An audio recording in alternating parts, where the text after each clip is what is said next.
हमारे साथ इस वक्त जुड़ी हैं मीरा कुमार। बहुत बहुत शुक्रिया मैम आपका हमारे साथ जुड़ने के लिए, हमें समय देने के लिए। आपका जो ट्वीट, आपका बहुत शुक्रिया, आपने हमें बुलाया, हम सम्मानित हैं। जी बहुत धन्यवाद। आपका जो ट्वीट है वो सोचने पे मजबूर करता है, बहुत शर्मसार भी करता है और बहुत दुख होता है सोच के कि हम इतने सालों के बाद आज़ादी के स्थिति में हैं। बहुत ही पावरफुल ये ट्वीट है और ये स्थिति पे रोशनी डालता है। आपने जब ये लिखा और ये जब घटना के बारे में आपने सुना था, जो 9 साल के बच्चे के साथ इस तरह की हरकत होती है, आपके मन में क्या लगा था? क्या आज की स्थिति पर कहना चाहेंगी आप? आज की स्थिति पे मैं यही कहना चाहूंगी कि सभी को मिल करके, दलितों पर इसकी जिम्मेदारी मत डालिए। ये जो इतिहास का जो बोझ है वो सदियों से दलित ही उठाए जा रहे हैं। औरों को भी इतिहास का बोझ अब उठाने दीजिए। Let them carry the burden of history.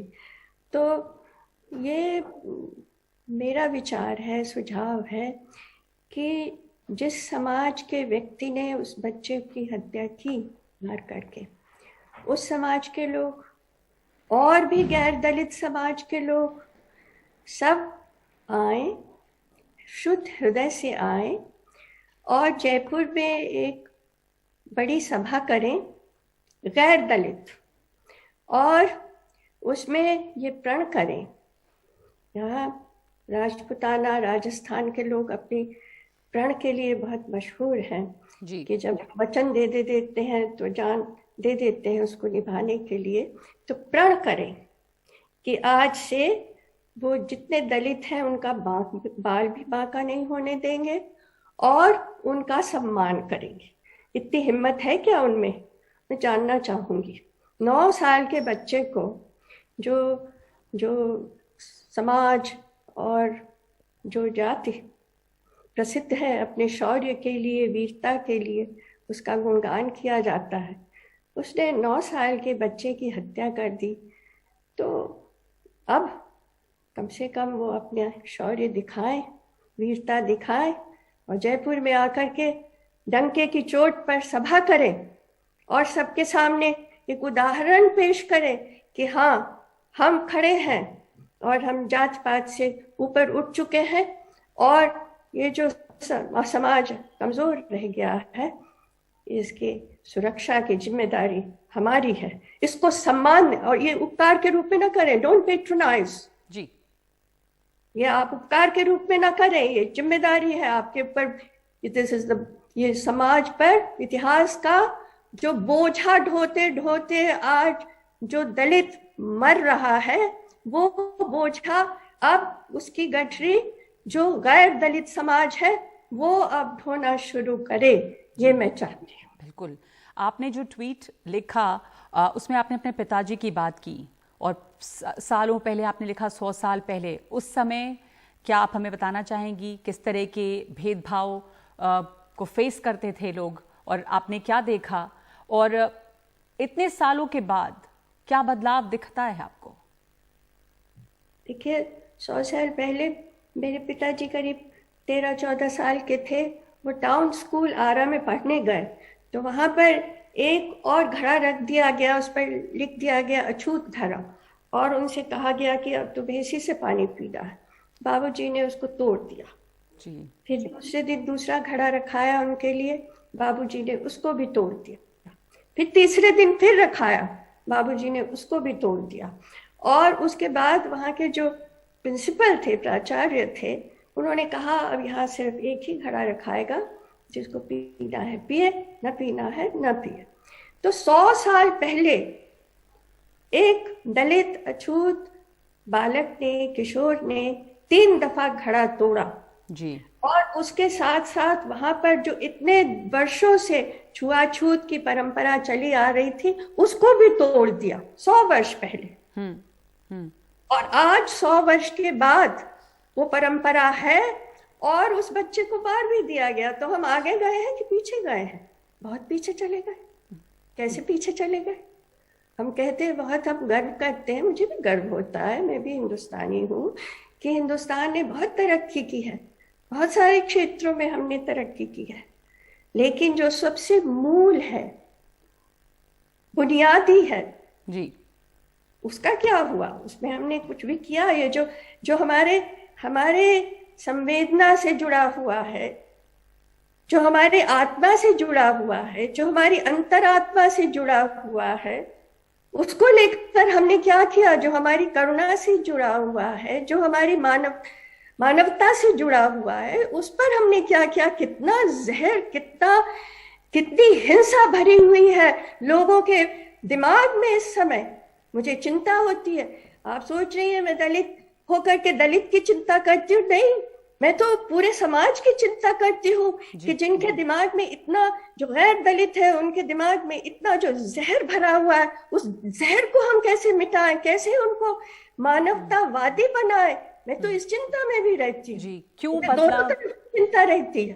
क्यों आपको लगता है कि हम इससे बाहर नहीं आ पाए? काफी कोशिशें की गई, पॉलिटिकली बड़े पदों पर, ओहदों पर लोग बिठाए गए जो दलित समाज से थे, बावजूद इसके बदला ज्यादा नहीं है। छोटी जगहों पे, गांव में, शहरों में आम लोग आज भी ये झेलते हैं। इसे आपको लगता है कि हम इससे बाहर आ पाएंगे? इतनी ज्यादा जड़ कर चुकी है ये मानसिकता, और इसके लिए ये पॉलिटिकल क्लास भी काफी हद तक जिम्मेदार है।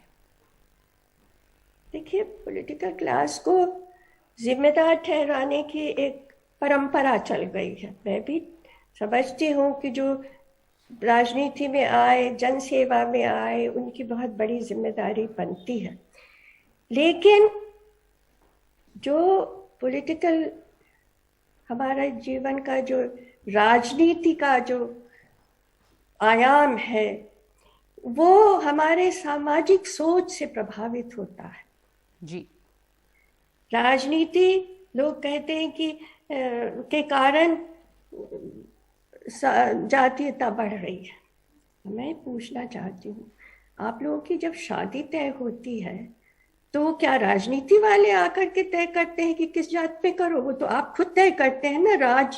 शादी जो है वो जाति प्रथा को अक्षुण्ण रखने के, बनाए रखने के सबसे बड़ी संस्था है। उस पर आघात ही नहीं करते हैं। वो तो राजनीति वाले नहीं करते। राजनीति जो है वो प्रतिबिंब है जो समाज में हो रहा है उसका। पर मैं राजनीति को इसके लिए माफ नहीं कर रही हूँ। मैं उसको उसके दूसरे दृष्टिकोण से उसको कैसे देखा जाए ये कह रही हूँ। जी, मैं ये आपने कहा बहुत सारे दलित जो है ऊंचे पदों पर रहे।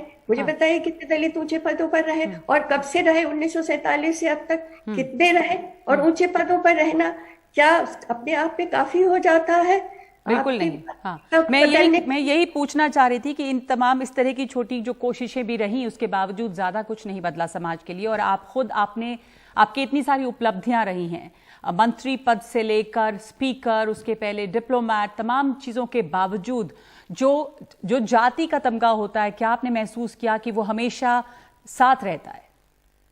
अवश्य साथ रहता है, क्योंकि जब और किसी की चर्चा होती है तो जाति का उल्लेख नहीं होता, लेकिन जब हमारी चर्चा होती है तो हमेशा कहते हैं दलित। जी, जब किसी बहुत बड़े महानायक, देश के महानायक की चर्चा होती है, अगर वो गैर दलित है तो उनकी जाति का उल्लेख नहीं होता। मगर बाबूजी की जब चर्चा होती है, मेरे पिता बाबू जगजीवन राम जी की, तो दलित जरूर लगाते हैं।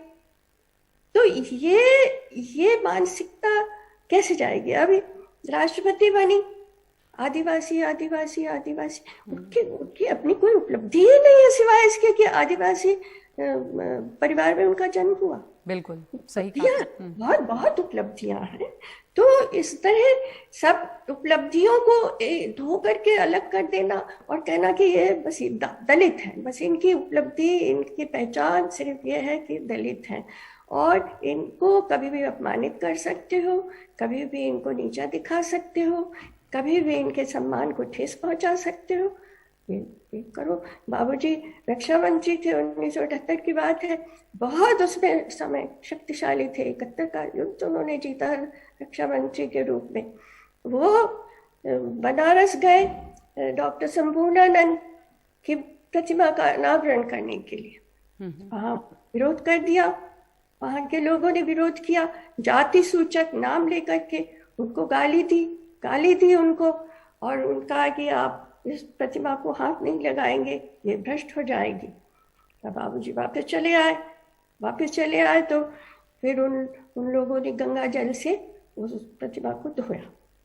तो ये 1978 की बात कर रही हूँ, और जब बाबूजी इतने शक्तिशाली इस राजनीतिक गगन पर एक बहुत महत्वपूर्ण व्यक्ति थे।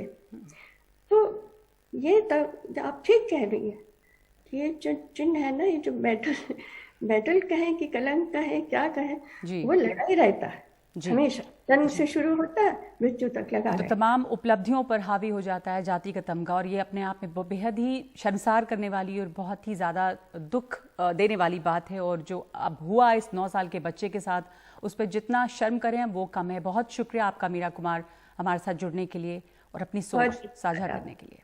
धन्यवाद आपका।